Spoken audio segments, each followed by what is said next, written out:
Do you just want to get on board and see where this goes? Because I don't know, but I know what I'm looking for are people who are curious, hungry. They want to be part of a small community of people that's really supportive for one another. It's global. 90% of this is going to be unpredictable. 10% will be predictable. Can you go with this? And we built the team. The way to conjure the kind of work you want to do is by building relationships that have a foundation in trust. And when someone trusts you, even if you have a crazy idea, or if they need you to go fill a specific kind of role, they trust that you're just going to get it done. That's the foundation there. I love a good, nasty problem that needs to go get fixed. At the end of the day, is this a personal thing? Professionally, no, I don't like problems in my life. I like to avoid. But what I really find inspiration in is I've got a problem. I don't know what it is, but I know you can go figure it out. That was what kept me inspired through most of my career, because you could ask the questions, you could build the trust, you could build the relationships, and you could figure out what the opportunities were. To any problem you have, there's a good, better, or best. How you sell that good, better, or best is back to the storytelling. Figuring out options is fun. Are you the accomplished executive and you are seeking more impact, more connection, and growth on your professional journey? Well, stick around because we're going to speak to my guest today, Scottie Pearson. She's an incredible thinker who spent more than 3 decades with one of the largest consultancy firms on the planet. So everything she's going to say today is going to be valuable for you. My view of who Scottie is I think she's a wonderful mentor, and she's proven that out through her career. And you can see those examples when we give you some of the resources that we talk about today.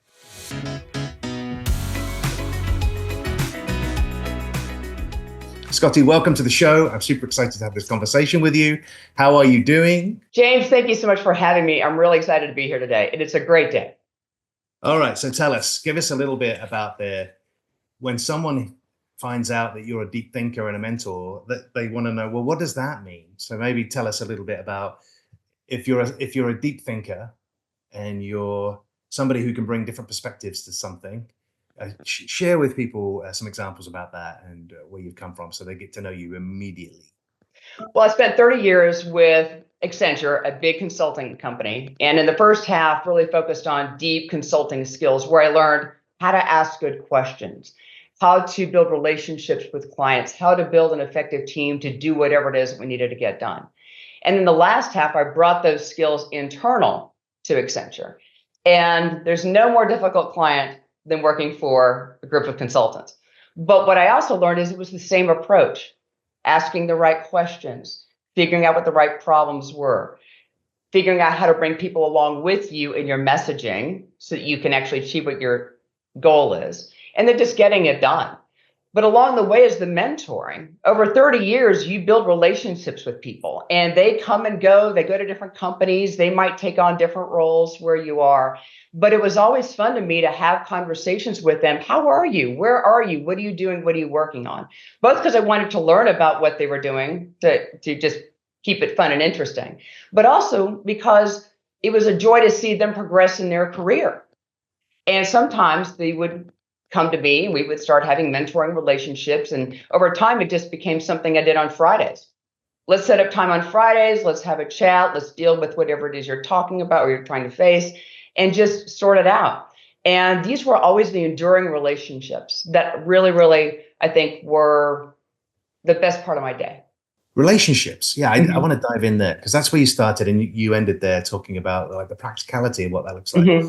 What do you think that people are doing right in their relationships today? Mm-hmm. And what do you think relationships are disconnected? People are maybe feeling isolated or not, but their relationships aren't quite where they should be. Tell us a little bit about that. I think it's time. Relationships take time. They take a connection. They take a real requirement for you to be interested in listening to whatever it is that person is sharing with you, and for you to be vulnerable and share back. So in all of my mentoring relationships, there's a give and a take, because whatever issue we're dealing with today, they might be dealing with something very different in the future. When you feel like you can connect to somebody in, again, what their life has brought to them, be it professional or personal, that sticks with you. And then you want to go back to have that conversation. So really, it's just sort of time, but also sometimes just being random. Sometimes I would just send out a note, hey, I'm thinking about you today. I hope you're doing well. And that sparks the opportunity for another conversation. Now, in a professional sense, what those relationships were able to do was help me land some really interesting kinds of jobs. In one of your other sessions, you've talked about how to find the right career, many of your sessions focus on building your mission and figuring out where you want to go. Well, I only ever applied to, I think, one job in my professional career, and that was with Anderson Consulting in 1994. We won't get into that. But every other job after that, being on the consulting side or when I was working internal at Accenture, those jobs were all conjured. Sometimes it was just appearing in the back of a meeting, taking a few notes, and then being seen. In some cases, it was just presenting myself to maybe one of the C-suite executives to say, I've got an idea here. Here's a problem that I see, and present it in a way that they can actually maybe clue into very, very quickly. And then all of a sudden you've conjured an opportunity, a position that's not actually posted, but all of a sudden becomes really an important thing to go do. That is such a powerful thing you've just said, because as I reflect on my career, and I've shared this with clients as well, if you remove working as the chief fries officer at McDonald's as a 16-year-old, and because you could do that in the UK, you weren't allowed to serve on the front, but you could work in the back. You remove that, and you remove the times that I worked in order processing, or I worked in production line work as a kind of summer intern. I'm the same. I never applied for a job. I left college and I was sponsored in through family into my first job. Then everything else came to me through a relationship, through connection. And I left college and I was sponsored in through family into my first job. Then everything else came to me through a relationship, through connection. And I think that's such a powerful thing to teach everybody, is that you know, it's these relationships that matter most, and how well you are. You said conjuring. I think that's how well do you conjure those relationships? Because I even wrote a piece about it today about this, is that the hidden job market now is as high as 80 to 85%. And the reason being is because most companies have no idea who to hire.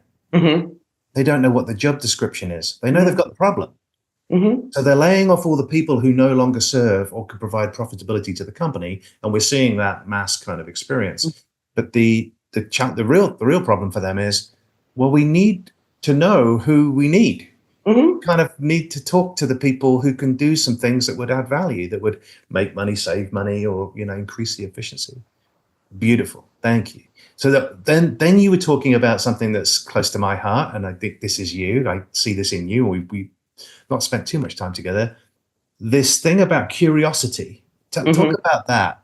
What did that do for your career? And then why is that so vital for the people you help as a fractional leader, as an executive mentor? Tell us a little bit about curiosity. Well, back to this conjuring. When you see something and it sort of sparks an interest, like you said, be curious about what might be needed. I'll give you a quick example. The last job that I had at Accenture was in sustainability, or ESG.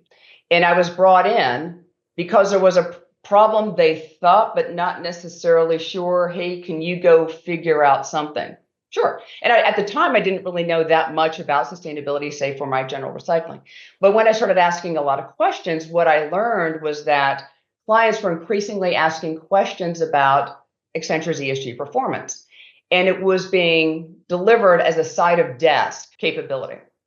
Well, it was easy to kind of look and see, well, this is going to be a bigger thing, particularly in Europe, where our inability to respond was going to limit our ability to bid on work.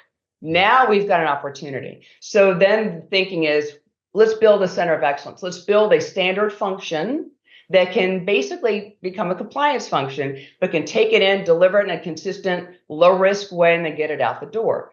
Well, when I first presented this idea, the response was, we don't need this. Oh, but we do. So this is about thinking about the messaging and taking leadership by the hand, leading them where you need them to go, improving a point consistently, but also building and bringing people along with you who do this work, because now they're inspired by this. So that curiosity was sparked by an idea, which that led to other components and ultimately a function that then created careers for people. Yeah. Now, and importantly, when I was building this team, I didn't have the job descriptions. I didn't know what it was going to be. So the general conversation with people I wanted to bring on board were things like, how well are you with an undefined job? Do you just want to get on board and see where this goes? Because I don't know. But I know what I'm looking for are people who are curious, hungry. They want to be part of a small community of people that's really supportive for one another, that's global. And can you work that way? Not everybody can. Some people really enjoy predictability. My answer was 90% of this is going to be unpredictable. 10% will be predictable. Can you go with this? And we built the team. And these are powerful messages too. So this whole concept of having an undefined job or not knowing exactly what the job is, a lot of people struggle because they were hired for a job and then they do something completely different. But this environment where you are creating and conjuring the job means you can do your best work. You know, the spice of life, right, is variety. You were unencumbered by fact. That's it. And I think that's wonderful. So we opened this up talking about connection as one of the things I said in the intro. And I want to stay there because of a couple of things that you also talked about in relationship building, particularly around being open and being willing to be vulnerable in the relationship. I'd love you to talk about that topic. So that's kind of part A of my question. Part B of my question is, before we came on air today, we spent a lot of time talking about listening. And I'd love to kind of get your thoughts on both of those things. What are kind of best practices for this openness piece? And then what do you see as what does empathetic listening and understanding look like? That would be great to hear. Well, what I wrote down were, again, the words connection and trust and listening, because they're all sides of that same ball or cube. The way to conjure the kind of work you want to do is by building relationships that have a foundation in trust. And when someone trusts you, even if you have a crazy idea, or if they need you to go fill a specific kind of role, they trust that you're just going to get it done. That's the foundation there. Once you have that opportunity, if you go into a conversation with 100% baked on what you think the answer is, you're going to miss some big opportunities. When you go in with the attitude of, I'm new here. Tell me what I need to know. What is your perspective? What are the things that you struggle with? What's really going well? You're going to learn a lot in that conversation. One of the other big examples that I had prior to doing ESG work was I got a phone call one day. My leader at the time said, I need you to go fix a problem. We've got a construction project in San Francisco and you need to come fix it. So, well, I'm good with a hammer. But aside from that, I don't know anything about corporate real estate. And she said, oh, you could totally mess this up, but you'll be fine. She used an expletive, but I'll save you from that. I said, okay. When I got there, I was told that the problem was that the leadership was having a difficult time communicating with the architects on what they wanted this space to be. Turns out that wasn't the problem at all. It turns out that when you started really to really unpack it, that the language that they were using simply wasn't connecting. What they needed was a translator in the middle to say, here's how architects talk. Here's how salespeople, innovators, techies talk. Let's find that middle ground. So by asking questions of everybody that was involved, we were able to really tease out what the real problem was and then get back on the right path. So it's that listening on, I don't know anything, tell me, teach me, that you'll learn really the crux of the problem. And then the openness piece. When you ask a question, you're vulnerable because you're saying, I don't know, or I'd like to learn from you. So it's that empathetic on you. You're here, you're living this every day. Teach me. Then all of a sudden you build a community that feels involved, not done unto. No one wants to be done unto, but when you bring them into the fold and make them feel valued, that their knowledge is valued, then everyone starts figuring out how to solve the problem together. Love the tips you're giving here around connections. I'm just going to implore anybody watching this right now, maybe come back and watch that first section again, where we talked a lot about connection. And I'm going to kind of bridge this to something else we talked about in the beginning, is how do you make more impact once you have connection? And you and I have talked a little bit about, this is kind of one of your specialties and where you help people the most is creating messaging, allowing them to position themselves. Tell us a little bit about why that's so vital, because I think there's a couple of things. It talks to the connection piece, but it also allows somebody to make greater impact. Tell us about that piece. Well, your point about positioning is really, really important. Whenever you are telling a story, the way you get someone to listen to the story is when you can grab their attention in the first 30 seconds. We are all busy. Our attention span, all of us, is really, really short, particularly the higher you go in an organization. If you can't get someone to listen to you very quickly, you've lost your opportunity. So one, get to your point quickly, but importantly, also take the opportunity to better understand what that person cares about. So the message that I might share with a finance person is very different than a message that I might share with a legal person or a salesperson, even if it's all tied in with the same program. So taking your time to understand what is their care about and how it ties back to your program is really, really powerful. Then it also builds trust. If you're talking with a finance person, all of a sudden now you understand their world. Oh, I want to work with that person. You talk with someone legal. Oh, they understand my world in legal. Now you're building the threads that really bind it all together. I'm hearing you talk about trust a lot as well. So that's another theme that's underlying a lot of the things you're saying. So I think that as we're thinking about connection and making an impact for this executive role, whether you're going to be on a board as a new participant on the board, whether you're going to be in the C-suite for the first time, or you're a VP or a president and you're doing that for the first time. Tell us about trust. Do you have a framework that you think about trust and the way that you would share that with in your mentorship sessions, for example? At the end of the day, it's not about you. It's about what you're trying to do together. And trust is, I'm going to be vulnerable and share my experiences, but importantly, my questions and my vulnerabilities, the things that I don't know with you. And when in sharing a little bit about yourself, but really pulling that story out of the person you're talking to, that builds a bond. Even if it's small, it creates the seed for future conversations. One of the tricks I used to use, and it's not really a trick, but the things I used to seek out mentors myself. I've got this problem. How would you handle this?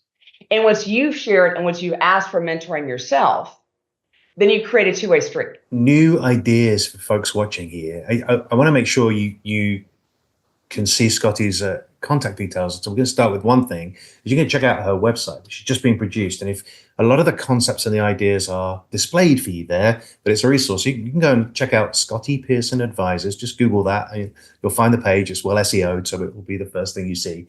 And you can start to see a little bit more information, as well as case studies and success stories about this conversation.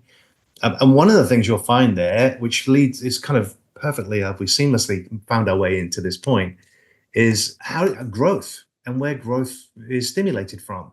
And what your website tells me and our relationship has told me is that a lot of that has come through finding mentors or being the mentor. So reverse mentorship, being mentored by people who are younger than you is also very good, as well as people as older than you, but then making sure that you are the mentor as well. So tell us a little bit about mentorship and then that role in growth for the folks that you're working with. Growth comes in all shapes. So one element of growth is how do you actually grow your career through relationships and through mentoring? When again, you're seeking more senior mentors to you, then you're creating a space for a conversation that may not pay dividends in 3 months, but it might in 3 years. Because I've had multiple leaders who called me a few years since an initial meeting to say, hey, can you help me with this? Because you planted a seed. That's all relationships really are, planting seeds.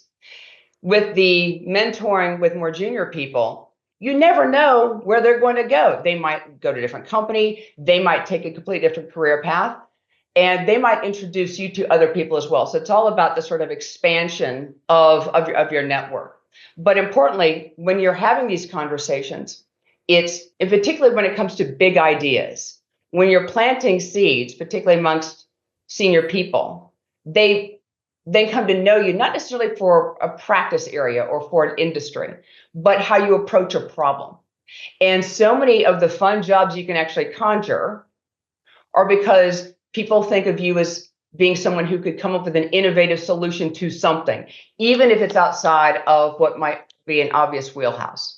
Hey, just hopping in, I want to thank you for watching the video up until this point, and I want to let you know that you have an opportunity to speak with me one-on-one. That's right, you have a private phone call where I will deliver somewhere between $10,000 and $100,000 worth of value over the course of your lifetime. And it won't mean much. You just have to give up 30 to 45 minutes, talk a little bit about what your current situation is, and I will take you as the executive, as the business owner, on a journey to a point of desired outcome. If that sounds like something you're interested in, drop down into the show notes here and book yourself a time with me. That's a nice segue, because a lot of what we've been talking about so far is very much about the executive and how the executive makes an impact, how the executive uses connection to further their relationships, how they improve their messaging, how they can be curious. We've talked about empathetic listening up until this point. But these themes of impact, connection, and growth, one of the other areas where I see you doing really good work, and I observe that from the sidelines, is with businesses.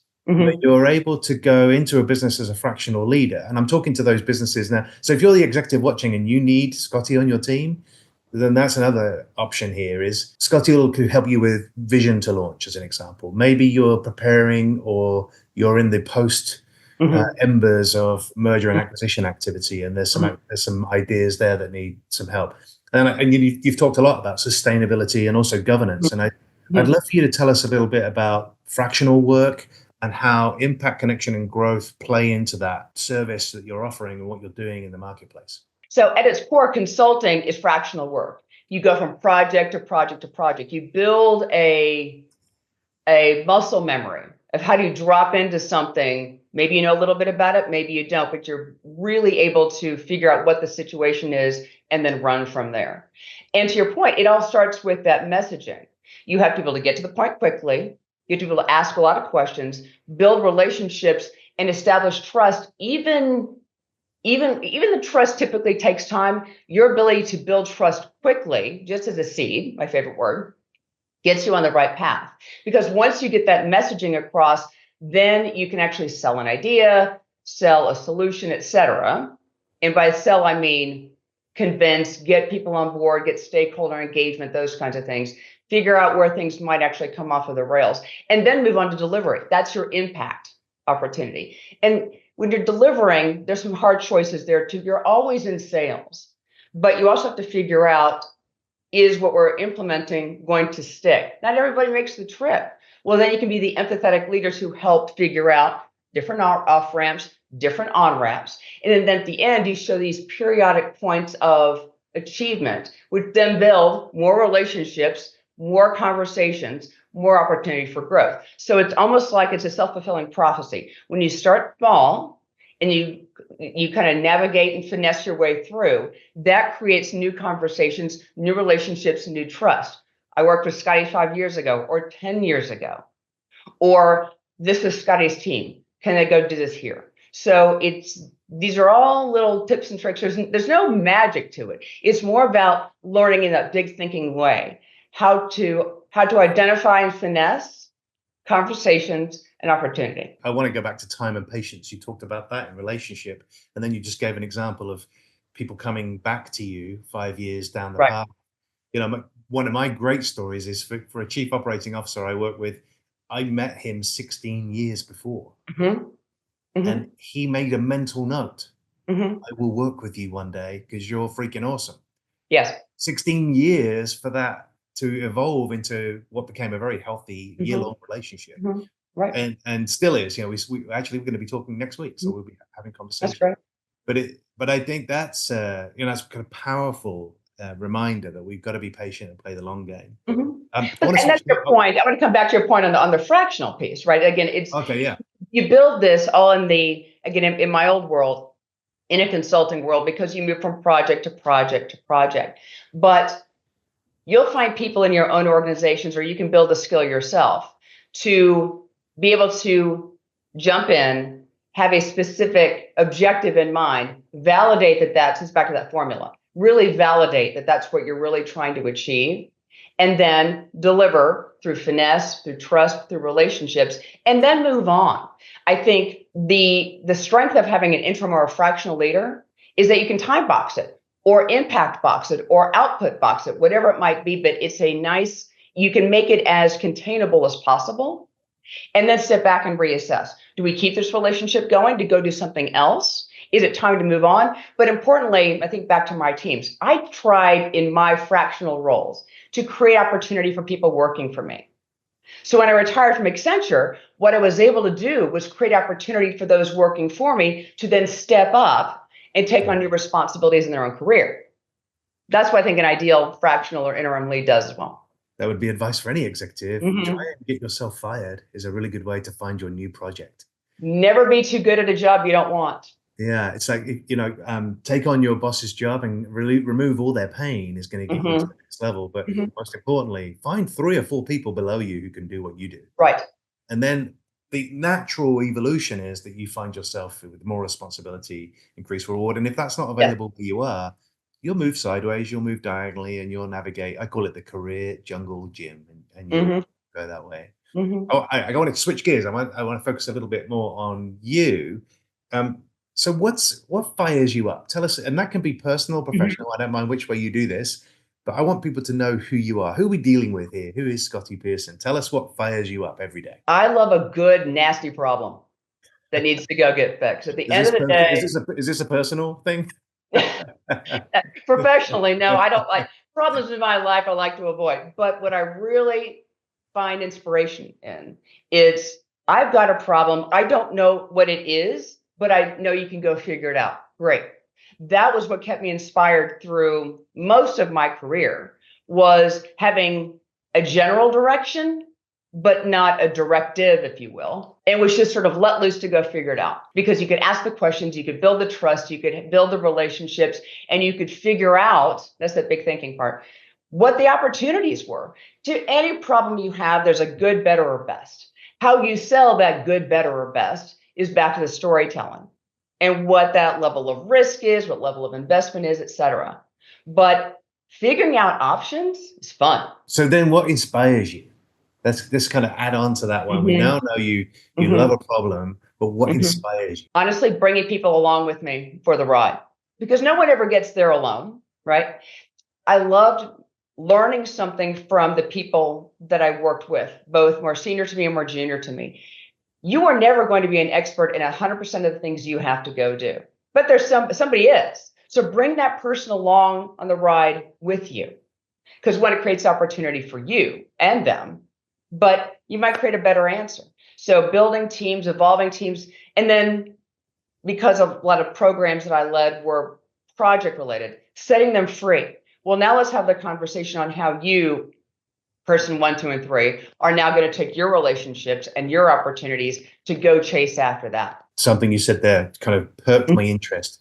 How did you build the team inside of Accenture Mm-hmm. for you? Honestly, relationships. So early on in my consulting career, I used to keep the lists, all the business cards that we used to have on who I was working with and what they were really good with. And periodically I would text them, or back in the day, call, and just kind of see how they were actually doing and watch how their careers were progressing. Well, if I needed something, because I knew that Susie had worked on this kind of project 5 years ago, I could call Susie. Well, Susie might not be able to help me, but she might know 3 other people who do. So it's that sort of network. I may not know the answer, but I know the first person to call that might then connect me with somebody else who can help me. So although this was really in the confines of one company, the same thing exists in the universe. Use your Oh, LinkedIn contacts. Everybody's there. Reach out to them. Ask a question. Be curious. You never know what might spark from a question. classic in the, whether it's client outreach or Hmm. employee outreach, if you're doing it inside the organization, or let's say you're Hmm. running a business, a lot of people say, well, I don't really know what to say. Hmm. Are you kidding me? Well, what would you say if you sat down at a dinner table? Hmm. Hmm. What's your name? Well, you don't need to ask that because you already know it. Where do you live? Well, you probably don't need to ask that because it's on their Hmm. profile. Right. What do you do? Well, you probably don't need to ask that. Just Hmm. keep going through how will the conversation evolve. And in the end, you're going to find something that you both connect on Yep. and then have a conversation about that topic. And then both of you will insert your problems as a natural Hmm. Hmm. conversation. And then both of you will have multiple alternative solutions that could be tried, may not have been Hmm. tried. And I think that asking is so, Ryan Levesque talks a little bit about, asking. Hmm. People don't ask. And I think that's so good. Yeah. See every conversation you have, not as a job opportunity or a way for you to be promoted through the organization, or a client's going to pay you Hmm. money if you're in business. See every connection as somebody who is now in your team, Hmm. and is willing to help you because they gave you 3 or 4 solutions for your possible problem. So Well, I and one of know the it. phrases I use all the time in that context, and you asked about personal professional, is tell me more. A lot of people are not willing to say that. They want to respond before they say that. Mm-hmm. Yeah, Mm-hmm. and that's a really good clarification in a listening model, a really good way of Mm-hmm. clarifying, rather than assuming you know what you just heard. And Mm-hmm. even that's been happening for me inside of this call. Am Mm-hmm. I hearing everything? And I know I'm not, because I can't interview you and listen to every single word, and I'll play it back and be like, oh yeah, she said that. That's really cool. That I can use that. So let's summarize that last bit, because there were loads of little things in there. So I want people to hear what Scottie said. I'm going to recap some of the things I wrote down. So be open to learning, but Mm-hmm. really investing in learning in the information coming from other people, irrespective of their relationship to you, Mm-hmm. subordinate, peer, superior, whatever that looks like. Next one you said was to embrace the problem. And actually you talked about the thing that fires you up is big, sticky, ugly, hairy problems. Mm-hmm. And I've written content about that too, is that obstacles are the way. Ryan Holiday would say the obstacle is the way. Mm-hmm. Then you talked about teams and the creation of teams, building good relationships. I thought that was Mm-hmm. really good. And then this last section, you talked a little bit about see people as referrals and recommendations and connections who if you ask with genuine interest, Mm-hmm. they will give you the information that you see. Yeah. And I there's a wonderful kind of exercise. Who you're looking for is you. Go and talk to the people you're inspired by, and why are you inspired by them, and then ask them questions about those topics. And they'll tell you everything, because people love to talk about what they do. They love to talk about what they're most passionate about. I think that's really good. If you had the ability to sit down with, let's say, 2 people for a dinner, Mm-hmm. who would those 2 people be? And you cannot choose family. Oh, wow. I really want people to know who do you like to hang out with, and if they like to hang out with those people, that'll be good for them and you to connect. What comes to my mind, Ruth Bader Ginsburg. Oh wow, okay. Incredible legal mind, but also a big thinker, but also someone who was empathetic. So I'd start there. Now I have 2, and I can't pick family, not helpful. I'm going to go with another political figure, Ann Richards. She was the governor of Texas many decades ago. Oh, okay. But she was a pivotal force in messaging, in reputation, and in achievement. Be curious, like, what was that like? I think these are wonderful examples, because now we know everything about you. For the executive watching, for whoever's got to this point in the video and you've really enjoyed the conversation, you now know that Scottie is a fantastic leader. She is a strong woman, and she likes to be in a position of responsibility, just like Ruth, just like Anne. And it's such a crucial thing for people to know about engaging with you. So you go down and look at the contacts below. And I just think that's something that a lot of people want to belong to, and they want to nurture relationships with people who are like that.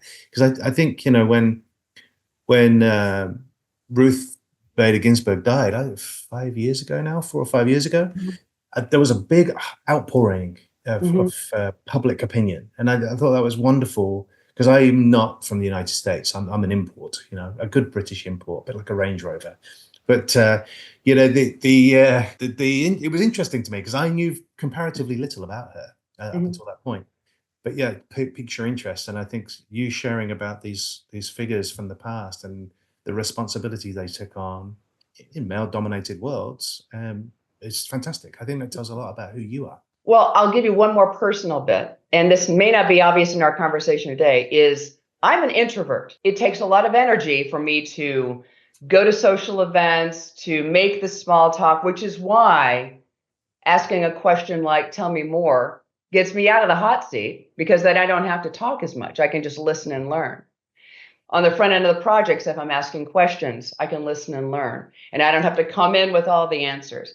So there's a space for your extroverts, but also remember, we introverts, if you sort of know your strengths, you can have just as much growth and impact and mentoring as the person that might be standing on stage. I think a lot has happened over the past few years to prove that the most successful people are introverts. The ones who are most public, speak the loudest, and you hear. I think that's key to know. I actually think Ruth Bader Ginsburg was an introvert too. I think her Myers-Briggs was INTJ. So if you know anything about Myers-Briggs, but that's interesting to know. Very good. All right. Well, look, I loved our first sessions together. I got a good feeling there'll be another one, in the time to come, maybe that's 6 months, 12 months down the line. We'll record another show about your progress and also some of the success Right. stories. But I do want people to contact you, and I don't want them to leave here without the ability to do that directly. So, what's the fastest way to have a conversation with you based upon Mhm, anything you talked about today, mhm. to explore a relationship and be on your team? Terrific. Well, I do have a contact form on my website, which is spadvisors.llc. Or as he said earlier, Scottie Pearson Advisors will pull up my website. Yeah. So, or just find me on LinkedIn, Scottie Pearson. Excellent. I look Thank you just very like this, my photo. much. Are you wearing this? You're not wearing the same. That's my No. joke. That's a terrible joke to finish on. Okay, we'll finish on a terrible joke. Thank you, everybody. Thank you for sticking with us, and we'll catch up with Scottie again soon. I hope you make the connection because of something you heard here today, and I hope we gave you one thing that will make a change to your mission. We'll speak real soon. Hey, folks, jumping in. Thank you for watching our video today. I appreciate you spending your time with us. If you liked the content there with Scottie and myself, I'd love for you to check into this next video right here and find out more about how you can grow your career and your mission with the themes that we discussed today. I'll see you inside.